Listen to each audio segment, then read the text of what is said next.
on to our next panel. This is one that deals with how language access impacts practitioners in cases. So let me go ahead and begin with you, Honorable Rocky Delgadillo. Thank you very much. Good morning, Madam Chair, honorable members of the Senate Public Safety and Judiciary Committee. Today I am here to share with you my very serious concerns. As a chief prosecutor for the City of Los Angeles, I know how indispensable our court interpreters are to the administration of justice. They provide a crucial service to all foreign language speaking parties in the justice system, including victims, witnesses, and defendants. Our legal system is predicated upon equal access to justice. If you don't have access, you don't have justice. The court interpreters are the gatekeepers.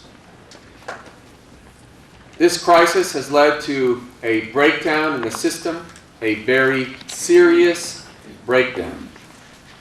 There's an old saying, justice delayed is justice denied. Today I'm here to tell you that justice is being delayed.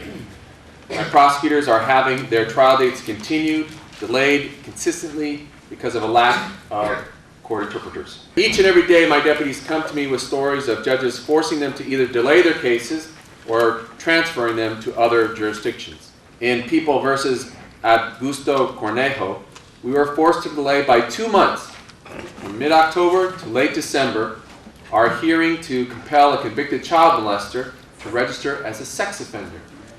Mr. Cornejo could move about the state freely for this 2-month period without anyone knowing about it.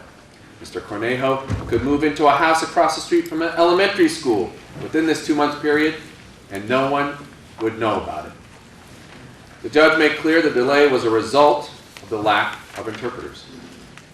In another case, a defendant who had been convicted in a domestic violence case was continually violating a court-ordered protective order to stay away from the victim. My prosecutors were seeking to send him back to jail on this probation violation, but because there was no available interpreters, the matter was delayed a week, thus subjecting the victim to further harassment.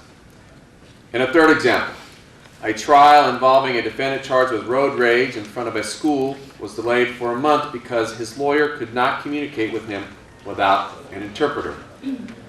There are dozens and dozens of other troubling examples of delays and transfers that directly result from this situation. Clearly, this dispute has real-world consequences.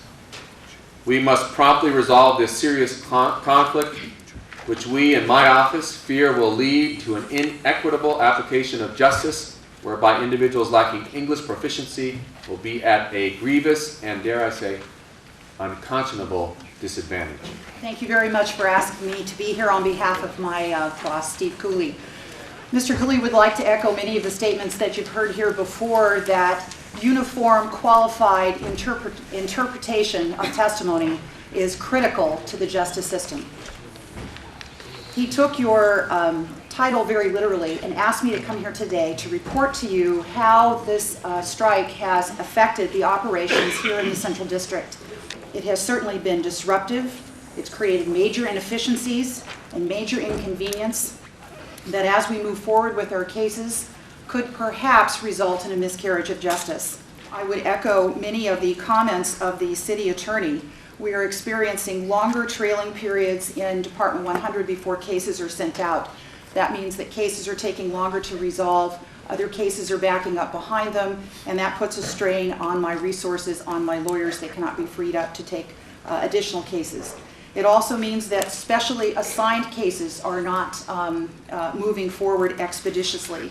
And those attorneys are having to wait and are not able to handle their routine trial matters because they are waiting for interpreters on their special matters. I am almost certain that there are dispositions that we are entering into in order to avoid those dismissals that we would not otherwise enter into simply to try and keep the system afloat.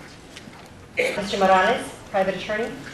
Yes, good morning, Madam Chairperson. Thank you for the opportunity to be here, as well as members of the Judiciary Committee. As a criminal trial attorney, I have had to sit in trials where I like my focus to be on the witnesses and not on listening to what interpreters have to say. And I've come to rely on a certain quality of interpretation in the courts during trials and preliminary hearings in very, very serious cases. And so I'd like to relate to you a recent case that I was involved in. It involved 4 defendants in a last day preliminary hearing case, very, very serious charges, attempted murder charges, and we were waiting for an interpreter for most of the morning. And I think the strike had been going on for about 3 days. And we waited until the afternoon when they were able to find someone to come and interpret in a very serious attempted murder case. When that person took her position as an interpreter, I inquired of her whether or not she was certified.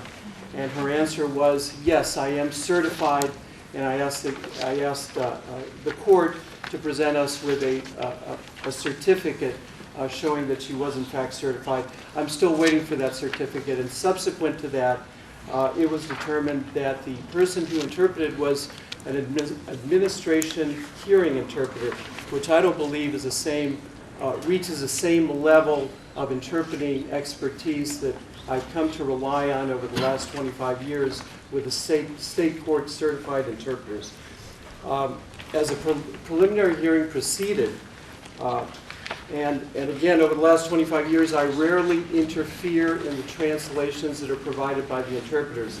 But in this particular case, I found myself listening more and more to the translation and feeling the need to interrupt the interpreter's translation of the testimony.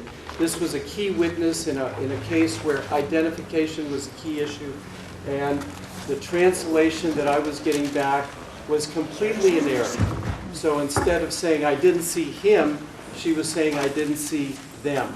And that, of course, included my client. It was key testimony in a case. I now find myself in a position where I may want to bring a 995 motion, use up more court time to try to correct what I see as a very grievous error, not only to the way justice has to move in the courts, but also potentially to my client. I have seen and talked to other private attorneys who have been delayed in their work servicing defendants and servicing the courts. The delays have been, attorneys are being asked to put over cases, not just trail them within their periods, but continue them. And I also mirror the comments that have been made by the district attorney's office, as well as Mr. Delgadillo, that you have cases that could be resolved in a short period of time, going on for extremely lengthy periods of time, I think causing injustice not only to the clients, but to the courts.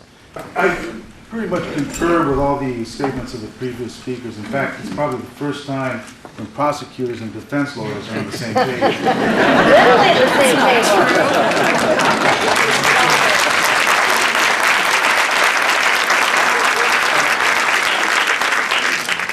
As an organization, MABA, we've been receiving many reports from our members about the due process violations, cases which have been continued.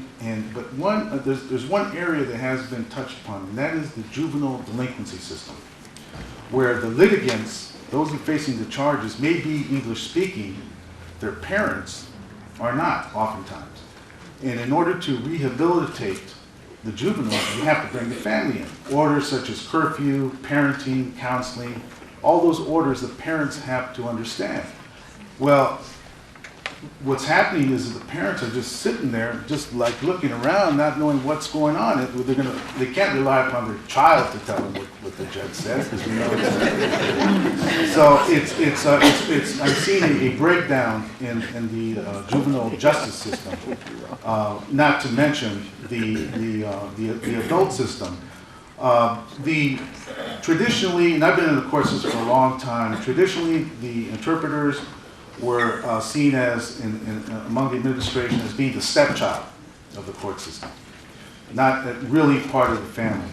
And when you need an interpreter and you don't have one, the system breaks down.